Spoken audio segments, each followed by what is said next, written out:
আচ্ছা, মোবাইলটাতে এখানে ওই যে স্টার্ট ডিভাইস আছে না, উপরে স্টার্ট ডিভাইসের মধ্যে ক্লিক করেন, উপরেরটা হ্যাঁ, উপরেরটার মধ্যে ক্লিক করেন। হ্যাঁ হ্যাঁ হ্যাঁ হ্যাঁ, আবার ওই নিচে স্টার্ট ইনক্লুডিং এর মধ্যে ক্লিক করেন, নিচে যে অপশনটা আছে এটাই। ওয়াইফাই কানেক্ট করেন, ওয়াইফাই।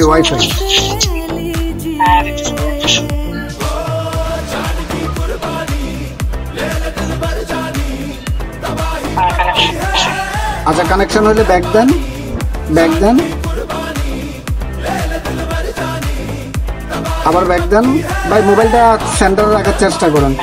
আবার স্টার্ট ডিভাইস এবং নিচে স্টার্ট ইনক্লুডিং এর মধ্যে ক্লিক করেন, নিচে হ্যাঁ এখানে ক্লিক করেন। হ্যাঁ, এখান থেকে দেখেন ডিভাইস ইজ সাকসেসফুল। হ্যাঁ, আপনার এখান থেকে ফোনটা টোটালি আনলক হয়েছে। আবার রিবুটের মধ্যে চাপ দেন, রিবুট।